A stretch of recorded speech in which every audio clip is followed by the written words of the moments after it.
유럽 사람들이 제가 목소리가 아직까지 안 풀려가지고 조금 더 올려주세요. 우리들의 바다라고 일컫는 이 지중해와 또 신들의 바다라고 일컫는 대서양으로 이어지는 그 관문에 그 지브롤트라고 하는 해역이 있어요. 이 지브롤트라고 하는 해역은 스페인 서쪽에서 북쪽 저 아프리카까지 한 11km 정도 거리인데, 이제 바다 끝에, 크게 보면 바다 끝에 두 섬이, 자그마한 섬이 있어요. 근데 그 두 섬을 일컬어서 헤라클레스 기둥이라 그렇게 말합니다. 헤라클레스 기둥이라고 하는 거기에는 이런 글이 쓰여져 있어요. 넌 플러스 올트라고 했는데, 이 넌이란 말이 영어로 not이란 말이에요. 올트라는 말은 여러분들이 알듯이 극한, 한계 이런 거죠. 그래서 이 말의 뜻이 뭐예요? 한계를 넘어가지 마라 그 말이죠. 거기를 넘어서면 네가 죽을 수 있다 이런 뜻이에요. 그런데 그 신성 로마와 또 스페인의 국왕이었던 카를 5세가 여기 그 글자 가운데 넌을 빼버렸어요. 그 넌을 빼버리니까 그 글자가 이제 그 문장이 어떻게 되겠습니까? 한계를 넘어가라는 거죠. 한계를 넘어서라는 말이 되는 거죠. 할렐루야. 위험이 오더라도 도전해보라는 거. 그 한계 너머를 가보라는 그런 얘기가 됩니다. 놀라운 것은 그것으로 인해서 우리가 잘 아는 바대로 스페인은 이 대서양을 향하여 발을 내딛기 시작하고, 그리고 대해양의 그러한 시대를 열게 됩니다. 그래서 스페인은 그 당시에 주변의 모든 나라 가운데도 패권 국가가 돼서 스페인을 지배했던 그런 역사를 우리가 다 알고 있습니다. 여러분, 이처럼 도전이라고 하는 것이 새로운 세계를 연다라고 하는 중요한 교훈을 우리에게 던져주고 있는 줄로 믿습니다. 자신의 한계에 스스로 갇혀 있으면 보잘것없는 만족이 가능할지 모르겠지만은 새로운 세계를 기대할 수가 없습니다. 우리는 도전해야 할 줄 믿습니다. 하나님께서 우리 인간에게 최초에 처음 주신 말씀이 뭐예요? 복을 주시고 이르시되 생육하고 번성하고 충만하고 땅을 정복하라. 바다에 있는 물고기, 하늘에 있는 새, 그리고 땅에 있는 모든 생물을 다스리라 라고 말씀하신 줄 믿습니다. 에덴 동산에 머물러 있지 말고 온 세상을 향해서 나가라. 이게 우리 인간에게 처음 주신 말씀이에요. 우리는 이 땅 위에 태어나서 어찌 보면 도전을 위한 삶을 살아야 한다라고 하는 것을 하나님 말씀을 통해서 우리에게 이제 주신 줄로 믿습니다. 여러분, 이 새로운 세계를 향해서 도전한다, 참 이게 귀한 일이고 우리에게 우리 삶을 또한 더 나은 삶을 위해서 꼭 필요한 일이잖아요. 그렇죠. 그래서 우리가 도전에 대한 말씀을 들을 때 은혜도 되고 또 자극도 됩니다. 그러나 이런 말씀을 듣는다고 해서 모두가 다 도전하느냐? 그렇지 않다는 거예요. 우리가 도전해야 되는데 도전하는 삶을 살지 못한다면 그 마음 가운데 어떤 마음이 자리 잡고 있을까요? 먼저는 도전을 하려고 할 때 그 대상에 대한 부담감, 두려움 이런 게 우리 마음 안에 있겠지요. 또 이러한 것은 우리 안에 어떤 작용을 하는가, 도전하지 못하도록 그 심리적으로 자기 합리화를 한다는 거예요. 그러니까 이 자기 합리화를 한다는 것은 도전하자니 마음에 부담이 되고 두렵죠. 그죠? 그런데 자기 합리화를 어떻게 하느냐? 사람들이 성공을 해가지고 잘 사는 사람들이 되게 뭐 고급 레스토랑에 가 식사를 하고 또 고급 옷을 입고 그러지 않습니까? 그러면 그들에 대하여 어떻게 말하느냐 하면 꼭 굳이 이 파스타를 고급 레스토랑에 가서 먹어야 되냐? 파스타 체인점에 사면 충분해. 또 굳이 그 고급 명품 옷을 입어야 하냐? 다 옷은 뭐 거기서 거기지. 나는 보세가 더 좋아. 이러면서 성공한 사람들에 대하여 어찌 보면 비난하는 거죠. 그러면서 자기 안에 열등감이나 시기나 이런 것들을 싹 감추면서 도전하지 않는 그런 심리로 전환을 한다는 겁니다. 이러한 것을 이 심리학자들은 르상티망이라고 하는 단어로 표현했어요. 열등감도 아니고 또 그 안에 시기도 작용하고 불만도 있고 복합된 마음이라 해서 르상티망이라고 프랑스어를 써서 그렇게 말하는데, 이런 것들이 우리 안에 심리적으로 작용하고 있어서 도전에 대한 부담감이 오고, 그리고 그 이후에 그런 심리적인 작용으로 인해서 도전을 향해 도전하지 않는다는 거예요. 오늘 우리가 읽은 이 본문에 요셉 지파가 나오는데, 이 요셉 지파에서 그런 면면을 우리가 읽어볼 수가 있습니다. 이들은 지도자 여호수아에게 그들의 불만을 쏟아놓습니다. 14절 말씀을 우리 같이 한번 읽어볼까요? 읽겠습니다. 시작.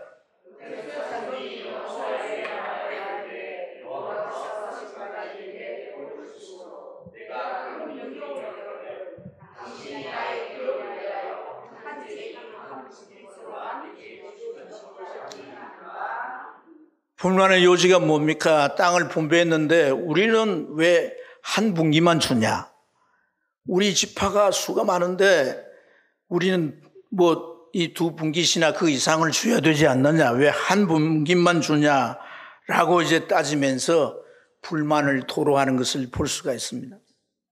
근데 여러분, 오늘 이 본문의 앞뒤의 상황들을 보면 누가 봐도 이들이 주어진 분깃에 대해서 탓할 수가 없어요. 지금은 남은 땅이 있습니다. 가나안 남은 땅이 많이 있기 때문에 그 땅을 차지하기 위해서 정복하고 또 그 땅들을 개척해야 합니다. 다음 장인 18장 2절을 보면 아직도 12지파 가운데 7지파가 기업도 분배받지 못했어요. 그러니까 지금 이 요셉 지파가 우리가 적게 받았다, 더 달라 이런 말을 할 수 있어요, 없어요? 할 수가 없는 거예요. 어찌 보면 이들은 이 기업 분배에 대해서 이제 더 달라라고 해서는 안 된다라고 하는 것을 잘 알 수 있을 겁니다. 잘 알고 있었을 겁니다. 그럼에도 불구하고 이들이 왜 이러한 요청을 하게 되었을까요? 자, 자기의 땅을 넓히려면 전쟁을 해야 되잖아요. 그죠? 그런데 오늘 우리가 읽은 내용 가운데 자기 주변에 있는 족속들, 곳곳의 족속들마다 다 뭘 가지고 있다는 거예요? 철병거를 가지고 있다는 거예요. 그 철병거가 부담이 되는 거예요. 그 철병거를 가지고 나오면 그들을 어떻게 싸워 이기겠느냐는 거예요. 그래서 이 부담감 때문에 가까이 있는 브리스 족속과 르바임 족속의 땅은 이 여호수아에게도 말했듯이 철병거를 보유하고 있기 때문에 우리가 싸우기에는 너무나 부담이 되고 두렵다는 거죠. 그래서 도전하지 않고 분깃 달라고 하는 거죠. 사실 우리가 읽은 내용 앞에 6절부터 3절부터 6절까지 내용을 보면 이제 요셉 지파의 하나인 므낫세 지파, 이 므낫세 지파의 므낫세의 hen손이 되는 이 슬로보앗이라고 하는 사람이 오는데, 이 슬로보앗은 아들이 없어요. 딸만 있는 거죠. 근데 이제 분깃을 나눠야 되는데 이들은 아들이 아니라 딸이기 때문에 분깃을 나눠줄 수 없는 거예요. 그러니까 이 딸들이 제사장 엘리야설과 여호수아에게 찾아가서 우리 집안에는 아버지가 아들을 낳지 못해서 되어질 아들이 없지만 우리도 이 이스라엘 민족이 아니냐, 우리도 살아가야 될 거 아니냐, 우리에게도 분깃을 달라. 그래서 그들이 분깃을 권리 주장을 해서 얻게 되는 거죠. 그걸 보고 권리를 주장하니까 아들에게 주어질 분깃을 딸들도 받는구만. 우리는 어떤 권리를 주장할까? 우리가 지파가 크다라고 하는 걸 이제 권리로 내세워서 또 여호수아는 우리 지파니까 통하지 않겠나 해서 마치 때를 쓰듯이 개업을 요구했던 것을 볼 수 있습니다. 오늘 우리가 이러한 것을 보면 누구나가 도전은 부담스러운 거죠. 또 도전을 하게 될 때 이제 그 오는 두려움이나 여러 가지 문제 때문에 쉽게 도전하지 못하면서 아까 말씀드렸던 그 르상티막이라고 하는 심리적인 작용이 우리 안에서 일어날 수가 있습니다. 어느 날 여우가 먹음직스러운 포도를 발견해요. 하지만은 그 포도를 따려고 하니까 발이 짧아가 딸 수가 없는 거예요. 아무리 이제 점프를 하고 노력해도 못 딸 수 없게 되니까 이 여우가 뭐라고 말하냐면은 이 포도는 엄청나게 신기분명해. 누가 이 신포도주를 딴단 말인가? 그러면서 이제 화를 내고 가버립니다. 여우가 자기의 발에 그 포도송이에 닿지 않는다고, 포도에 대한 마음을, 저 포도는 엄청 시다라고 하는 생각으로 전환을 하는 거죠. 그래서 더 이상 도전하지 않는다는 거예요. 부담감이 우리 안에서 심리적으로 결국은 어떤 이유들을 붙여서 도전을 포기하게 한다는 거예요. 이런 것을 극복하지 못하면 우리는 일생을 살아가면서 어떤 영역에도 도전할 수가 없습니다. 여러분, 하지만 이 도전이라고 하는 문제가 우리 앞에 선택의 여지가 없고 우리는 필수 불가결하게 이것을 반드시 해야 되는 그런 당면한 문제가 될 수가 있는 거예요. 우리 요셉 지파를 보세요. 기업을 더 받아보려고 슬로보와 딸들을 조건 가지고 자기들도 기업이 지파가 크다는 조건을 내밀고 또 여호수아는 우리 지파의 사람이니까 편력에 의해서 뭐 어떻게 좀 도움을 받지 않을까 하고 그들이 요구를 했지만은 여호수아의 대답은 뭡니까? 스스로 개척하라는 거예요. 스스로 개척하라. 도전하라 그 말이죠. 그리고 스스로 개척하라고 해서 도전 외에는 다른 방법이 없다라고 하는 것을 우리가 확인할 수 있는 줄로 믿습니다. 브리스 족속과 르비딤 족속에게는 강력한 철병거가 있어 안 된다 그러지만은 여호수아는 뭐라고 말합니까? 싸우면 이긴다는 거예요. 하나님이 너희에게 승리를 줄 거다. 그래 너희들은 가서 개척하고 그 땅을 빼앗으라. 그러면 그 끝까지 내 것이 될 것이라 하고 딱 잘라서 절대 분깃을 그들의 요구대로 주지 않습니다. 그렇다면 요셉 지파에게 주어진 건 뭐예요? 도전인 거예요, 도전. 그렇지 않으면 받은 바 그 한 분깃 가지고 그들이 비좁고 불편해도 서로 나눠 먹고 어렵게 살아야 되는 거죠. 그래서 이들에게 필요한 것은 도전에 대한 믿음인 줄 믿습니다. 도전에 대한 그런 마음과 정신이 이들에게 필요한 것이다라고 하는 것을 오늘 이 말씀 우리에게 교훈해 주는 줄로 믿습니다. 여러분, 도전하는 믿음, 도전하는 마음이 부담도 오고 또 그걸 합리화도 하고 그러는데 이 도전하는 마음이 어떻게 이제 가져지게 될까? 자, 여러분, 오늘 이 말씀을 자세히 살펴보면 이 도전이라고 하는 것이 무엇으로부터 시작이 되는가 하는 것을 우리가 깨달을 수가 있어요. 이 도전하고자 하는 마음이 없는 그들에게서 볼 수 있는 건 뭐예요? 한 분깃이잖아요. 한 분깃. 그렇죠. 그러니까 다르게 표현하면 눈에 보이는 것 외에는 다른 게 안 보이는 거예요. 한 분기, 이건 한 분기 가지고 부족해. 우리에게 또한 하나의 분기를 더 많이 주든지 우리에게 더 주어야 돼. 그 눈에 보이는 것, 이것만을 바라보고 있는 거죠. 그런데 도전을 제시한 여호수아가 뭐라고 말씀합니까? 15절을 보십시다. 15절 한번 읽어볼까요? 읽겠습니다.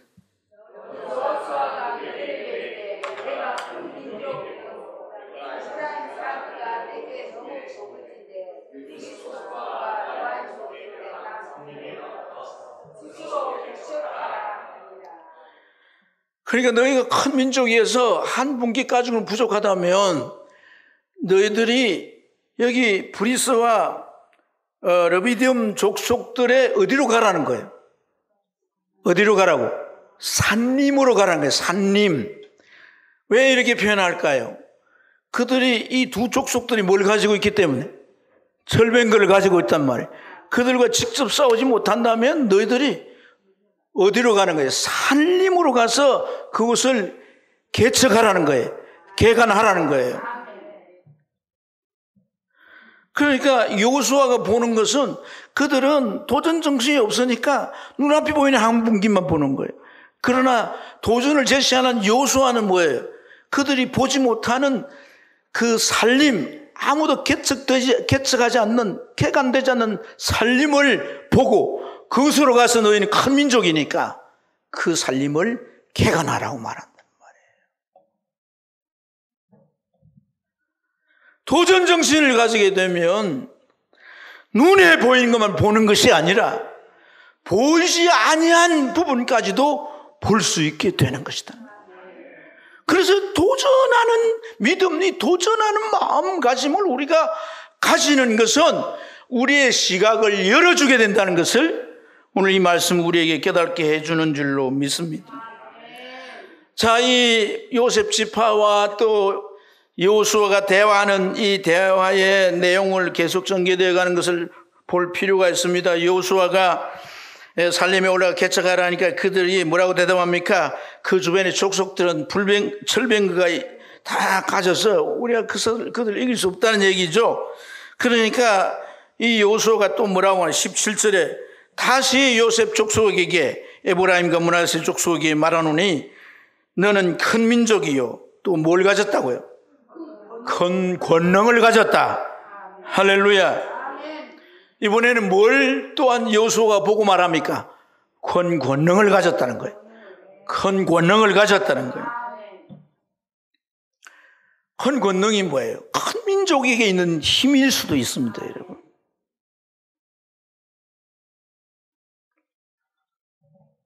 생각해 보면 그들이 받은 이 한 분깃도 그 받은 분깃이 누구의 땅이었어요? 원래 가나안 족속의 땅이었잖아요.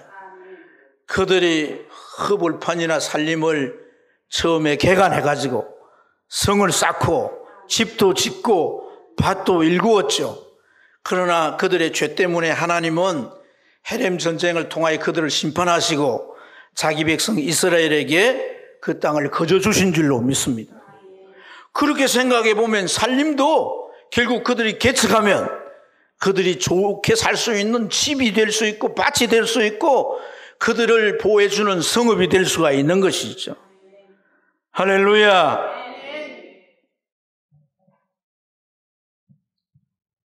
시각을 돌리면 보이지만은 시각을 고정해 놓으면 보이는 것은 자기 한계밖에 보이지 않습니다. 오늘 사랑하는 여러분, 우리가 땅 위에 살아가면서 우리 삶의 필요는 있으나 공급이 되지 않는 것 때문에 힘들기도 하고 답답해하긴 하지만 하나님이 세상을 창조하시고 그리고 우리들에게 생육하고 번성하고 충만하고 정복하라고 말씀합니다. 눈이 나의 현실만 보여집니까? 기도하십시오. 말씀을 읽으십시오. 성령께서 깨닫게 해서 우리의 눈을 열어주시고 일거리를 찾게 하시고 내가 이것을 할 수 있다라고 하는 마음의 기대와 소망이 일어나게 하시고 그걸 위해서 기도하며 나아가게 될 때 우리의 발목과 발에 힘을 주시고 한 걸음 한 걸음 가게 하시는 거예요. 작은 도전일지라도 그 도전을 시작했을 때 우리에게는 의의 결과를 가질 수가 있습니다. 미국에 가면 샌프란시스코 남부에 로즈 알토힐이라고 하는 마을이 있습니다. 이 마을은 어떤 마을이냐면 꽃마을이에요. 꽃마을. 이 꽃마을이 그냥 꽃마을 정도가 아니라 꽃 맹산지가 되었어요. 명산지가 되었어요. 그래서 사람들이 이곳에 와서 그 꽃마을을 구경하고 가고 그렇게 아주 관광지가 됐는데 그 마을이 그렇게 된 데는 이 어떤 스토리가 있는 거예요. 어떤 스토리냐면 요한이라고 하는 사람이 있었는데 이 사람이 우편물을 배달하는 집배원이었어요. 이 사람이 집배원이니까 이제 그 마을에 배당받아가지고 우편물을 전해주는데 처음에는 좋은 소식을 전하는 거잖아요. 그죠? 그래서 참 좋은 직업이라고 생각하고 사명감도 가지고 그곳에 가서 열심히 일했어요. 그래서 매일 가서 편지 왔습니다. 또 소파가 왔습니다. 그러면서 전해주게 되는데 세월이 흘러가지고 15년이라는 세월이 지나. 그러니까 매일 했던 일들을 반복하는 거죠. 그러니까 지루해지는 거예요. 일상이 반복이 되고 단순하고 아주 단조로운 일을 계속하는 것이 너무나 실증이 났습니다. 그래서 직업을 바꿔볼까 이런 생각을 하고서 이제 마음에 고심하면서 그가 신앙을 가진 사람이니까 하나님 앞에 기도해서 하나님 내가 직업을 좀 바꿔볼까 하는데 하나님 내 일터를 인도해 주세요. 계속 기도를 하는데 하나님이 그 마음에 어떤 음성을 들려주시냐 하면 그 일을 계속하라는 거예요. 너무 지루하고 너무 이제 반복된 생활이 힘들어서 못하겠어요. 그러니까 또 하나님 마음에 어떤 마음을 주시느냐 하면 그 일을 하면서 보람이 될 것이 무엇인가를 생각해서 그것을 겸해하라는 거예요. 그래서 보람이 될 게 뭔가를 계속 찾아보다가 기도하며 찾는데 문득 떠오른 생각인 거예요. 뭘 해야 되겠다. 내가 우편물 가방에다가 꽃씨를 넣어가지고 내가 가는 길에다 꽃을 뿌리고 내가 가서 전해주는 그 동네 집집마다 마당에 꽃을 뿌려줘. 그래서 계속해서 그 일을 하기 시작했어요. 가을이 지나고 여름도 가을도 이제 겨울도 지나 봄이 오면은 그 꽃이는 싹이 나고 나중에 자라서 꽃이 피겠죠. 그래서 그가 다니는 길은 꼭 같은 길이고 또 그곳에 가서 똑같은 말을 하고 똑같은 일을 할지라도 달라지기 시작하는 거예요. 가는 길이 꽃길이 되는 거예요. 가는 마을이 꽃마을이 되는 거예요. 다양한 꽃들이 피어 있으니까 나중에는 그곳이 아름다운 꽃마을로 맹산지가 됐다는 얘기예요. 여러분, 오늘 우리에게 주신 이 말씀 속에는 도전이 주는 놀라운 계속 더해지는 축복을 우리가 알 수 있습니다. 내가 부담감이나 또 그걸 합리화시켜서 뭐 잘난 사람 별 것 아니다 이렇게 생각하고 도전을 하지 않는 것이 아니라 정말 내 삶에 도전해야 될 것이 무엇인가를 내가 마음에 품고 하나님 앞에 기도하게 될 때 첫째로 우리의 시각이 달라지게 되는 거예요. 할렐루야. 할렐루야. 여러분 이 성경을 보세요. 성경은요 정말 어떤 면에서 무에서 유가 창조되었어요. 그건 하나님이 하시는 일이에요. 또한 오늘 하나님의 백성들에게는 아무것도 없는 데서 있게 하십니다. 더 크게 하십니다. 더 위대하게 하십니다. 뭘 쫓으십니까 여러분? 어떤 것을 여러분들이 구하며 찾습니까? 하나님 내게 도전 정신을 주시옵소서. 그래서 내가 보는 시각이 달라지게 해 주옵소서. 그렇게 기도할 수 있어야 되는 것이에요. 할렐루야. 오늘 이 요셉 지파는 하나님이 우리에게 복을 주셔서 우리가 큰 민족을 이뤘는데 왜 당신은 우리에게 한 분기만 주시나? 하나님이 네게 복을 주셨다면 또 다른 복도 주시지 않겠느냐? 기업이 한 분기가 모자란다면 하나님께서 너희가 개척 정신만 갖는다면 두 분깃을 주시고 계속해서 많은 분깃을 주셔서 하나님께서 그 삶을 더 풍성하게 만들 수 있지 않겠느냐는 거예요.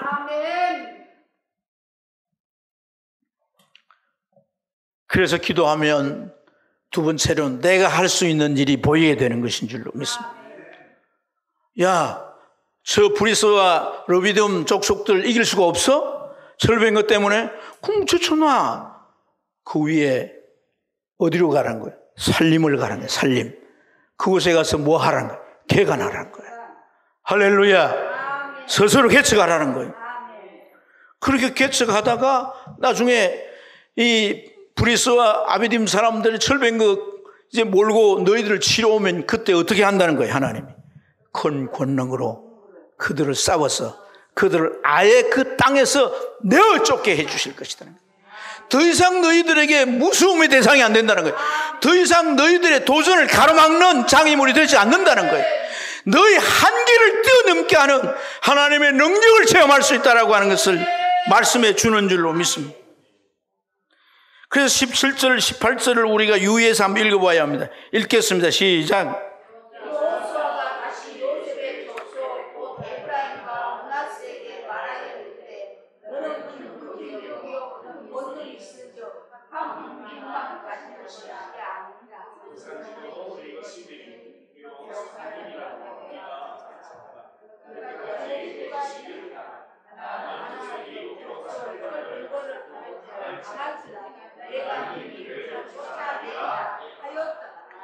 이 주변의 가나안 족속들을 무엇으로 쫓아낸다? 권능으로 쫓아낸다는 거예요. 권능으로 쫓아낸다는 거예요. 권능이 뭐예요? 권능이 그들이 이길 수 없다고 생각하는데, 철벽인 걸 이길 수 없다고 생각하는데 그걸 이기서 다 내가 쫓게 되는 권능이 그들에게 있어요? 하나님께 있어요? 하나님께 있다 이 말이죠. 하나님께. 할렐루야. 하나님께 있다라고 하는 이것은 뭐예요? 약속이라는 거예요. 약속. 하나님의 약속이란 거예요. 큰 권능을 내게 주어서 그 땅을 차지하게 될 것이란 하나님의 약속이란 거예요. 그러면 그 약속이 내게 이루어지려면 어떻게 해야 되는 게? 도전하고자 하는 마음을 품고, 그리고 내가 그 도전해야 할 땅을 바라보고 시도에 첫 발걸음을 내디딜 때 하나님의 능력이 함께 하신다는 것이에요. 왜냐하면 하나님이 약속을 하셨기 때문입니다. 그 약속을 우리는 출애굽기 6장 8절에서 출애굽 당시에 그 약속을 우리가 볼 수 있습니다. 내가 아브람과 이삭과 야곱에게 주기로 맹세한 땅으로 너희를 인도하고 그 땅을 너희에게 주어 기업으로 삼게 하리라. 나는 여호와니라. 이 무슨 나는 창조주다 그 말입니다. 나는 전능자다 그 말입니다. 내가 주기로 하면 너희들에게 주어진다는 거예요. 여러분, 우리 안에 믿음이 너무나 없고 바닥이 다 있으니까 요행만 바라고 기도 좀 해봐도 안 되니까 낙심하고 이러는 거예요. 전능자 하나님을 볼 수 있는 눈이 열려야 되는 거예요. 그분의 약속을 부여잡는 믿음이 되어야 되는 거예요. 뭘 부여잡습니까? 무슨 소리를 듣습니까? 여러분, 하나님의 약속을 부여잡아야 되는 것이죠. 그리고 신명기 10장 1절 말씀에 광야에서 약속하셨습니다. 내가 가서 대적과 싸우려 할 때 말과 병거와 민중이 너보다 많은 걸 볼지라도 따라합시다. 그들을 두려워하지 말라. 내가 너와 함께 하느니라. 이 철병거도 이 속에 포함되어 있는 줄로 믿습니다.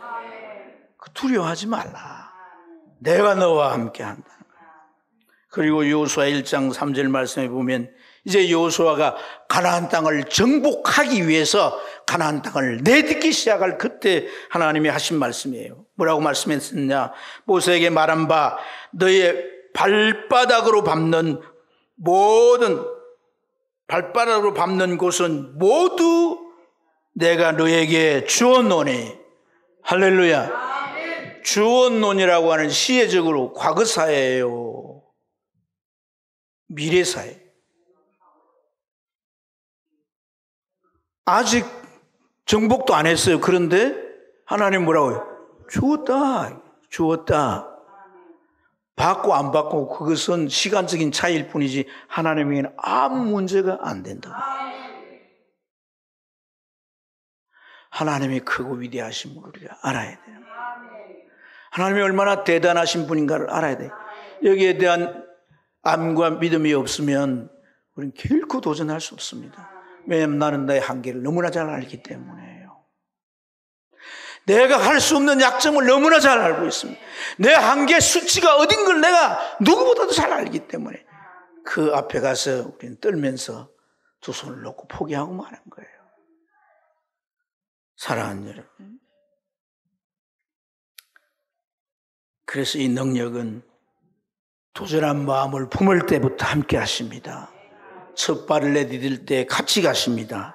설뱅거가 오면 하나님의 권능은 역사하셔서 그 철뱅거를 무너뜨려 주심으로 더 이상 도전을 가로막는 세력을 그들 눈앞에 제거해 주시는 거예요. 할렐루야. 신앙생활하면서 참 중요한 게 뭐냐면 하나님께서 내게 약속하신 말씀들, 내게 설교를 들으면서 어떤 순간에 감동이 되고 확신이 오고, 이건 성령께서 이 자리에서 여러분들에게 주시는 거예요. 주시는 나의 약속인 거예요. 그것이 있는 줄로 믿습니다. 없으면 회개하세요. 그게 있어요. 그러면 오늘 그것은 하나님의 약속입니다. 너에게 주겠다는 거예요. 너를 통해 이루겠다는 거예요. 이러한 민감한 반응이 우리 안에 있어야 돼요. 이게 하나님이 준 건지 이게 무슨 내 생각인지 오락가락하면 안 되는 것이다. 확신을 주면 하나님이 성령을 통하여 이걸 주려고 하네. 이렇게 민감하게 깨달아야 되는 거예요. 그러면 내가 믿음을 가지고 그것을 향해서 나아가야 돼요. 그래서 말씀이 이루어지는 경험이 쌓여야 우리의 신앙이 단단해지는 거예요. 흔들리지 아니하게 됩니다. 스페인을 대해양의 시대를 열었다고 했던 그 카를 5세. 여러분, 그 당시는 신성 로마 황제이면서도 스페인 국왕이었어요. 그만 아닙니다. 그 사람은 독일의 왕이 되었고 이탈리아의 국왕이 되었고 그리고 스페인의 국왕뿐 아니라 저 카스디아, 아르곤, 오스트리아 그리고 그의 출신지인 네덜란드의 군주까지 되었습니다. 한 사람이 무려 국경을 초월해서 8개 나라의 왕이 됐다는 얘기예요. 맛을 본 사람은 맛을 아는 거야. 아멘. 도전해 본 사람은 도전의 묘미를 아는 거죠. 눈앞에 보이는 거대한 산이, 거대한 장애물이 내 앞에 가려질지라도 도전해 가면 그걸 넘을 수 있고 그걸 피할 수 있고 그걸 뚫을 수 있는 길이 보이게 되는 것이고, 그리고 그는 마침내 그 한계를 뛰어넘어 자기의 세계를 넓혀갈 수 있게 되어진다는 것. 그래서 그가 지배했던 당시의 그 국기, 그 국기에 헤라클레스의 두 기둥이 거기에 있을 뿐 아니라 그게 뭐라고 쓰여져 있냐면